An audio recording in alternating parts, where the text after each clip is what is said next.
वो भड़वा कपिल मिश्रा आजा पिछवाड़ा अगर लाल ना कर दें, ना बैठ सकता ना खड़ा हो सकता। जहां भी झगड़ा होगा वहीं नागपुर या आरएसएस वाले झगड़ा करेंगे। अभी 4 दिन पहले आपने देखा ना, आया था ना यहाँ एक आरएसएस का भड़वा, कितना मारा, वो तो पुलिस ने बचा लिया, नहीं जिंदा जान से मार देते।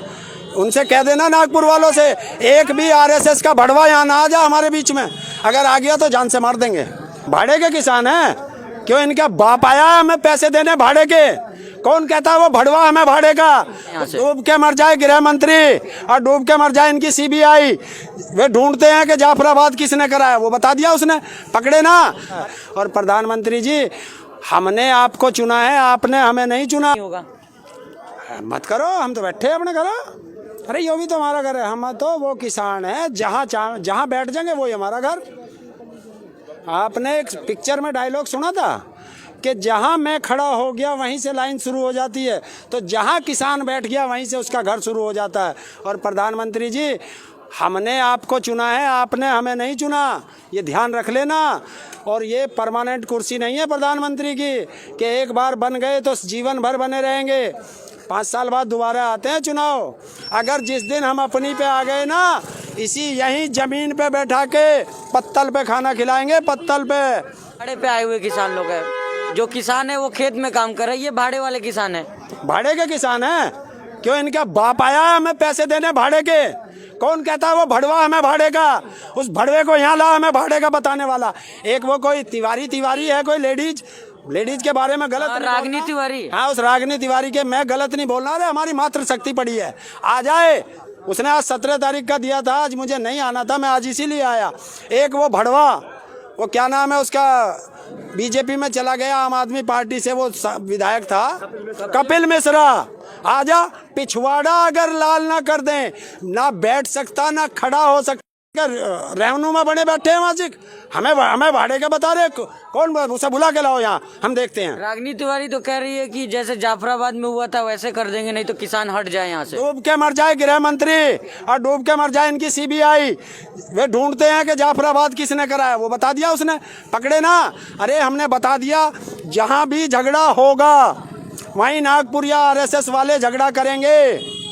और उनकी हिम्मत है। अभी 4 दिन पहले आपने देखा ना, आया था ना यहाँ एक आरएसएस का भड़वा, कितना मारा, वो तो पुलिस ने बचा लिया, नहीं जिंदा जान से मार देते।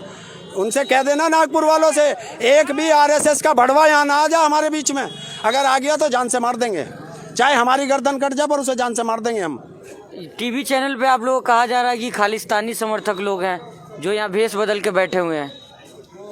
डूब के मरे देश का गृह मंत्री, डूब के मर जाए देश का प्रधानमंत्री, आईबी सीबीआई सारी चीज मर जाए। खालिस्तानी कैसे आ गया हिंदुस्तान में?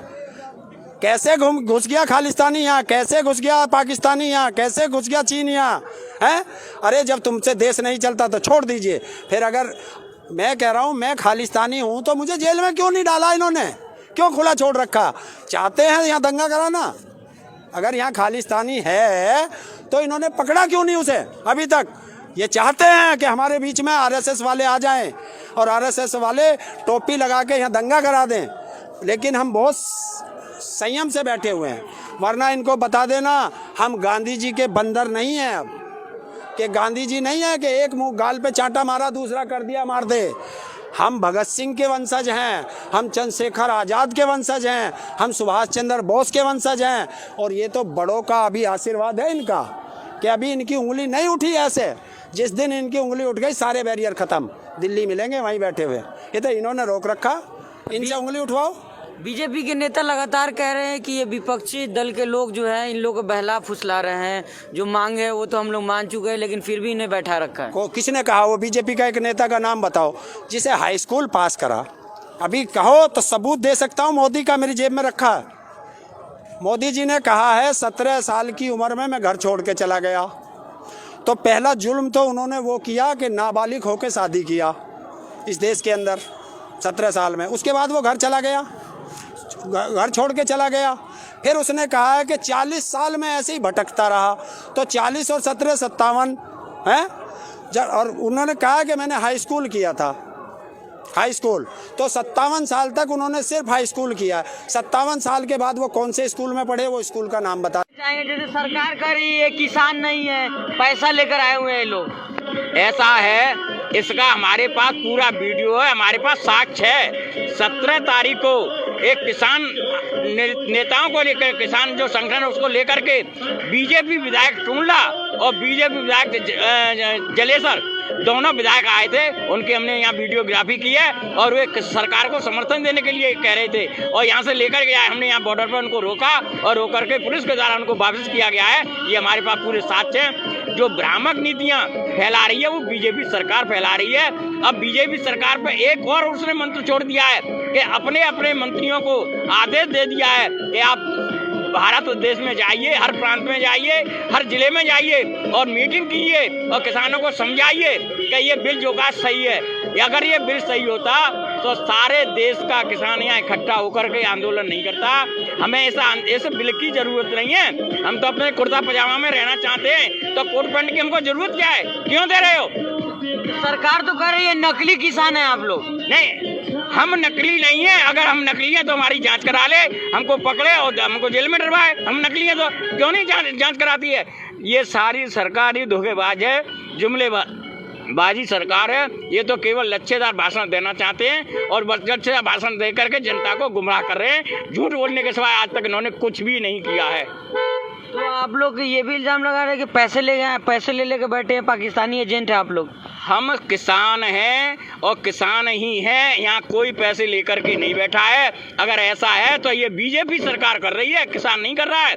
पैसा बीजेपी के पास है, किसान पे कहाँ से पैसा आया? तो किसान जो का पैसा देगा, किसान लेकर बैठा लेगा कहाँ से बैठ? इसका मैं उदाहरण दे चुका हूँ। टूंडला विधायक बीजेपी, जलेसर विधायक बीजेपी, दोनों यहाँ 17 तारीख को इस संगठन को लेकर के आए थे और सरकार को समर्थन दे रहे थे। हमें उनका वीडियो है, हमारे पास साक्ष्य है। ये बीजेपी सरकार कर रही है, किसान नहीं कर रहा है। मोदी जी तो कह रहे हैं ये आप लोग के फायदे के लिए है। ये हमारे बिल्कुल फायदे के लिए नहीं है। अगर फायदा होता तो ऐसी कड़ाके की सर्दी में हम यहाँ पड़े नहीं होते। क्यों यहाँ रोड पे होते? अपने घर पे रहते, अपने खेती का काम करते, अपने बच्चों में रहते। हमें कोई शौक है? सोमिया जो ठंड में पड़े हुए हैं, ये किसान के बिल्कुल हित में नहीं है। ये बीजेपी सरकार किसान विरोधी सरकार है। आप लोग विपक्षी पार्टी पर फुसला रही है, बहला रही है। नहीं, बिल्कुल नहीं। ये कहना बिल्कुल गलत है। ये बीजेपी सरकार बहमियां फैला रही है। यहाँ पर कोई विपक्षी पार्टी नहीं है और हमारा केवल किसान पड़ा हुआ है। यहाँ आंदोलन, किसान आंदोलन कर रहा है और कोई आंदोलन नहीं कर रहा है। तो आप लोगों को ये खालिस्तानी उग्रवादी भी कहा जा रहा है। अरे खालिस्तानी है, उग्रवादी है तो बीजेपी सरकार यहाँ आकर के क्यों नहीं जांच कराती है, क्यों नहीं पढ़ती है? खालिस्तानी और पाकिस्तानी तो बीजेपी सरकार में ही भरे हुए हैं, वही इस काम को कर रही है और जो का उनकी सीधी बातें फैला रही है, भ्रामक नीतियां फैला रही है बीजेपी सरकार।